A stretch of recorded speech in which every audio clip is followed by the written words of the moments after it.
Jorge Arrate de Magnivel, ¿cómo está 50 años después de esa mañana de 11 de septiembre de 1973? ¿Cómo la recuerda? Estoy algo más viejo, naturalmente, y le recuerdo, estaba fuera de Chile, yo en un avión, ese día, a esa hora, un avión que venía a Santiago y que no alcanzó a aterrizar el 11 de septiembre de 1973, porque yo estaba en una misión de gobierno fuera de Chile. ¿Como ministro?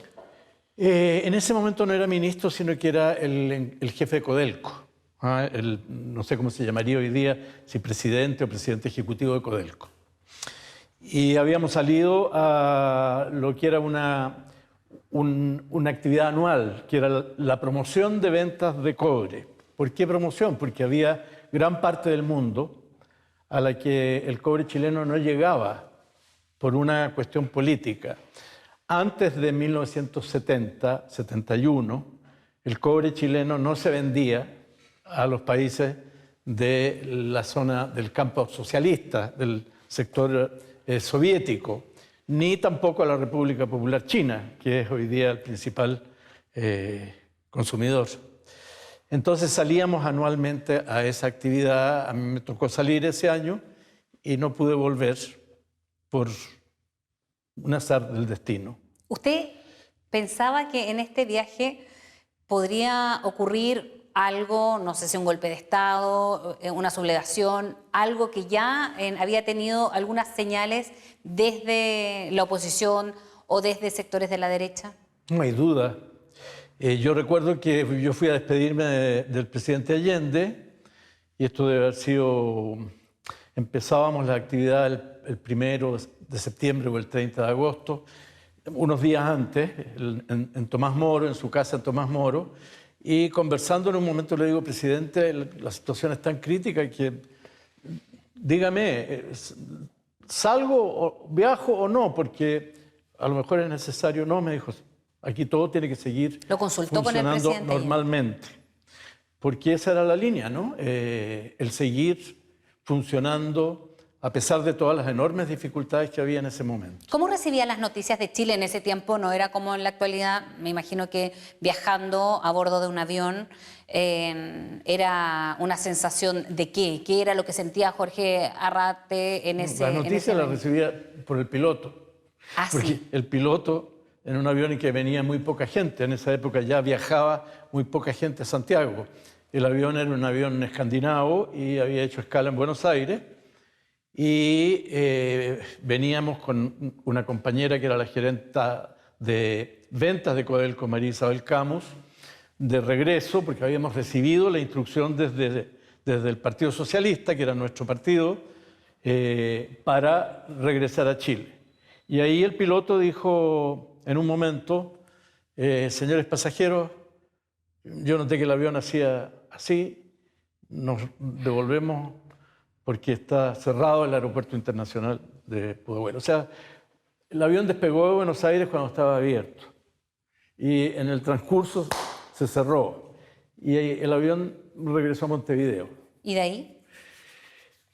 Ahí, a la bajada del avión, había un señor que tenía una radio portátil y ahí... ¿Siguió el proceso de Chile? Confirmamos que había un intento de golpe en ese momento. Había una azafata de Scandinavian que se acercó y que nos dijo en el avión, nos dijo, mire, yo estuve hace 3 o 4 días en Santiago y lo que pasa es que hoy día había una marcha de la CUT. Pero bueno, no era así, desafortunadamente, y conseguimos una radio y en esa radio escuchamos, en la radio Carve de Montevideo, Uruguay, alrededor de la 1 de la tarde, debe haber sido en Montevideo, no sé la hora chilena, o 2 de la tarde, es la noticia que el presidente Allende había muerto. Y en la tarde nos fuimos en un avión a Buenos Aires. Yo me alojé los 2 primeros días, 11 y 12 de septiembre, en la Embajada de Chile en Buenos Aires. El embajador era Ramón Huidobro, un gran diplomático, y que era un amigo muy cercano del presidente Allende. Y a los 2 días dejé porque ya habían comenzado ciertas actividades de solidaridad en Argentina. Y bueno, me demoré 14 años en Eso le iba a volver, preguntar, queriendo ¿cuánto estar siempre en Chile. ¿Cuánto tiempo estuvo fuera? ¿Dónde estuvo? ¿Y cómo vivía? ¿Qué emociones, sensaciones tenía usted a medida iba recibiendo noticias en las primeras horas del golpe, los primeros días fuera? Mire, era una mezcla, ¿no? Porque por una parte había estaban todas las circunstancias personales. Yo tenía mi familia, mis hijos En Chile. en Chile. Era difícil comunicarse con Chile en esos primeros días. Y luego comenzaron a llegar chilenos cuando ya se restableció el circuito aéreo y ellos traían noticias e informaciones muy alarmantes sobre qué es lo que estaba ocurriendo en Chile y cómo se había iniciado ya seguramente una de las olas represivas más brutales y crueles que registra la historia de América Latina, junto con lo que ocurrió en Argentina en los años posteriores al 74. ¿Temía por su familia acá en Chile, por sus más cercanos, sus compañeros del Partido Socialista? Bueno, mis padres los allanaron en dos oportunidades. Compañeros socialistas alcancé a saber de algunos que habían muerto o que no se sabía dónde estaban. Yo había trabajado al comienzo del gobierno del presidente Allende como asesor económico del presidente en La Moneda. Teníamos oficina a 30 metros, 20 metros del presidente, junto con un gran amigo que era Arsenio Pupán.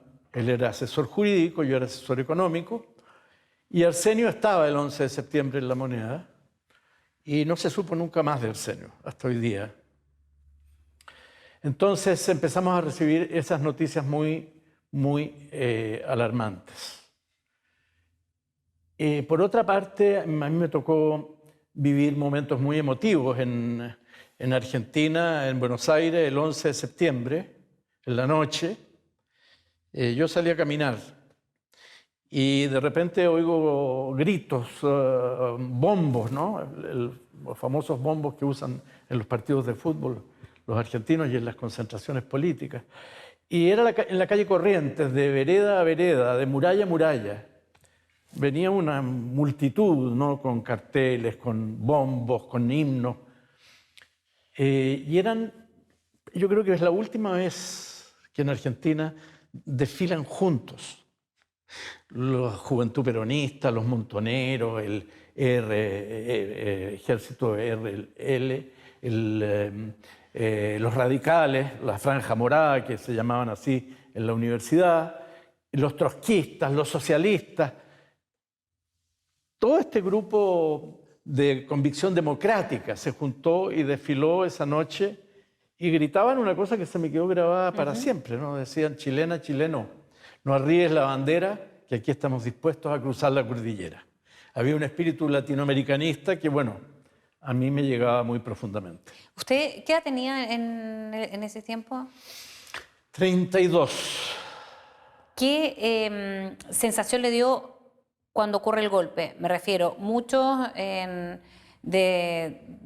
integrantes del gobierno, como parte del equipo del presidente Salvador Allende, decían: nosotros queremos salir a defender la democracia, aquellos que estaban en Chile, pero por otro lado el presidente en su último discurso llama a quedarse en sus casas y ahí hay una dicotomía. ¿Cómo lo ve usted de salir a venir a defender la democracia por una parte, o mirar qué era lo que pasaba en las primeras horas, los primeros días o la primera etapa de dictadura?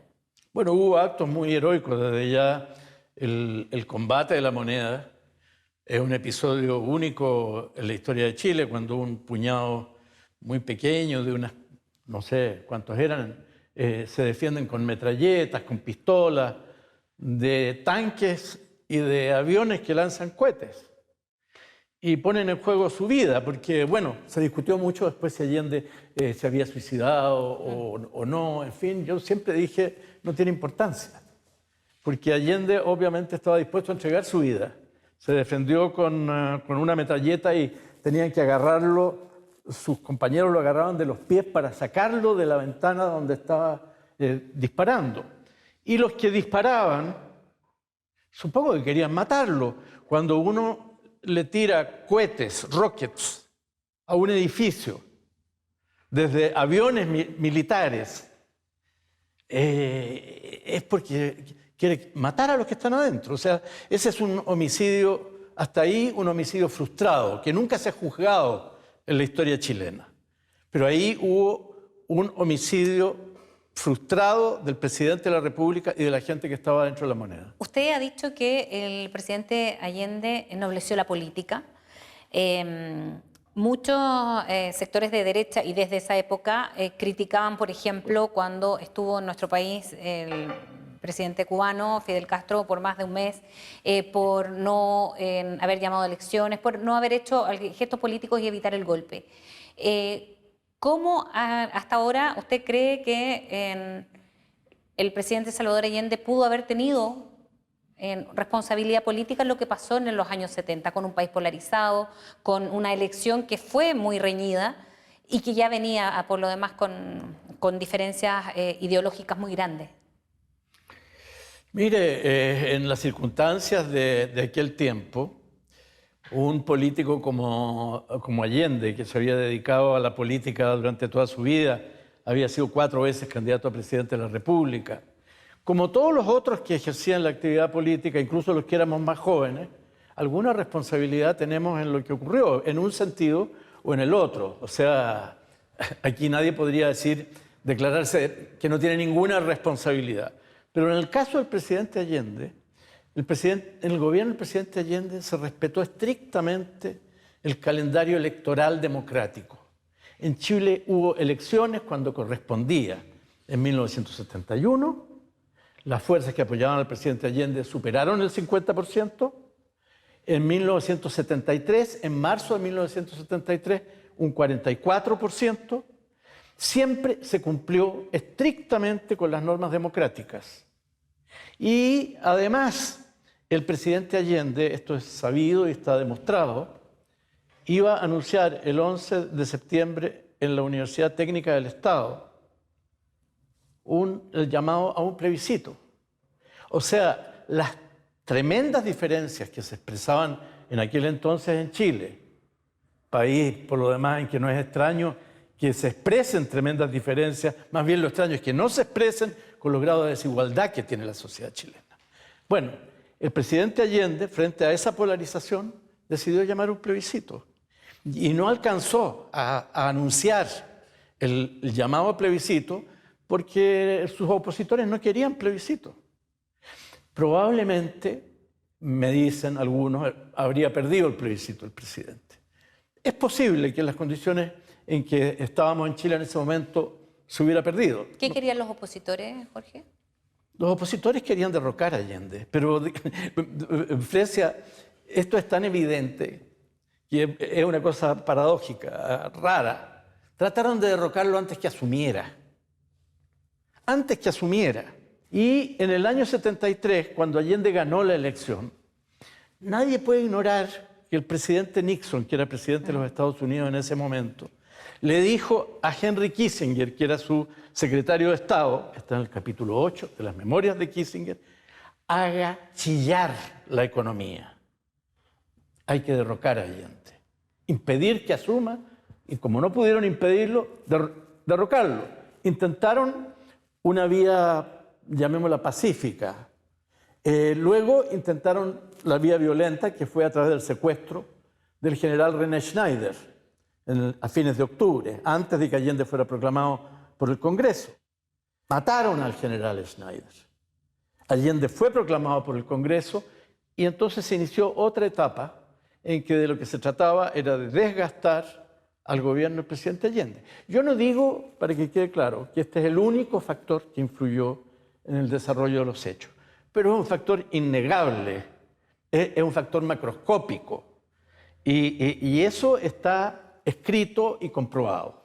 Jorge, ¿cómo fue su retorno después de 14 años a Chile? Muy emotivo. Bueno, yo volví antes, porque yo siempre quise estar en Chile, desde que quedé fuera, siempre quise estar en Chile porque sentía que mi lugar estaba aquí. Ahora, le digo sinceramente, yo creo que hice harto afuera contra Pinochet. Por ejemplo. Bueno, yo tuve la suerte de tener una beca de la socialdemocracia alemana, luego del Partido Comunista de la Alemania del Este, luego del gobierno de Holanda. Yo durante 10 años dirigí un centro de estudios en Rotterdam, que era financiado por el presupuesto nacional holandés, con gobiernos que fueron socialdemócratas, liberales, demócratas cristianos. Y siempre lo financiaron porque la recuperación de la democracia en Chile fue una política de Estado del Estado holandés. Entonces yo tuve la suerte de poder hacer harto en contra de Pinochet y me levantaba todos los días en la mañana, me miraba al espejo y me decía ¿qué puedo hacer hoy para derrocar la dictadura? Esta presión internacional o esta colaboración de muchos exiliados que salieron, ¿cómo cree que aportó en esto? Se demoró mucho el retorno a la democracia a Chile, pero sin duda nunca se perdió de vista, por lo menos es lo que relatan muchas personas que estuvieron en el exilio, tratando, quizás como usted también, de aportando desde fuera. No, sin duda, eso fue muchísimas personas. Los chilenos teníamos, por lo menos en ese entonces, una cultura organizativa. Lo primero que hicieron los exiliados cuando salieron afuera es los que eran comunistas preguntaron dónde hay más comunistas y los que eran socialistas y los que eran izquierda cristiana, los que eran mapu, y se organizaron. Y luego los socialistas dijeron, ¿y dónde están los comunistas? Ah, ya, eso le iba a decir, y se organizaron. Empezaron a reconciliarse, porque aquí también estaban un poco distantes. No a reconciliarse, ¿no? Porque había diferencias políticas. Pero ¿Y esas diferencias políticas? Eso es normal en una coalición. ¿Y esas diferencias políticas, Jorge, a 50 años, usted cree que fue otro factor de lo que me mencionaba hace un rato? Yo en eso tengo dudas, sí. Fresi, lo he dicho siempre. Me parece una cosa demasiado simple el decir, mire, no, lo importante es que nos pusiéramos todos de acuerdo en una sola línea, porque eso... Los procesos revolucionarios, y el proceso de la Unidad Popular era un proceso revolucionario, como lo definía el presidente Allende, porque era una suma de reformas radicales, simultáneas, una sobre otra, sobre otra, sobre otra. Y eso cualitativamente generaba una situación revolucionaria. Pero los procesos revolucionarios nunca son así, de que haya no conozco ninguno, una fuerza que está 100% de acuerdo. Es una mirada un poco autoritaria, creo yo. Yo entiendo que los procesos de cambio social significan diferencias también entre aquellos que los impulsan. Y no creo que las diferencias que hubo en Chile hayan tenido esa trascendencia. Estoy en minoría en esta interpretación, pero esa es la mía. Volvamos a Chile, volvamos después del exilio. Antes quería decirle, yo traté de volver a los 11 años de exilio. Y porque usted me preguntó cuándo volví a Chile. En realidad, yo volví autorizado, uno de los... Ya me quedé solo, como dedo, ¿En qué sentido Rotterdam. Solo? Porque sacaban de 4 a 5 por semana de la lista. Era como una suerte de tortura, ¿no? Entonces todos afuera esperábamos el día lunes o martes donde salía. ¿Y dónde salía eso? ¿Cómo lo miraban? ¿Dónde lo miraban ustedes? Y ahí salían sus listas, sus nombres, de los que eran... Sí, 4, 5, 6. Entonces uno decía, bueno, ¿por qué están dejando entrar a este que es mucho más peligroso que yo? Decía uno. Más revolucionario. ¿Cada cuánto salían estas listas? Semanalmente durante un tiempo, semanalmente. Pero bueno, todo ese es un proceso que se produjo a propósito de que en 1984, o sea, a los 11 años, yo volví el 87, 6 compañeros decidimos llegar a Santiago y exigir que nos permitieran vivir en el país. Y lo hicimos abiertamente, reclamando derechos legales. O sea, nosotros somos chilenos, no tenemos juicio, no hemos tenido derecho a defensa. La única norma que nos impide vivir en Chile es de carácter administrativo. Venimos aquí a exigir que nos dejen vivir en Chile. Y llegamos los 6. 3 veces llegamos, pero eso es una historia muy larga.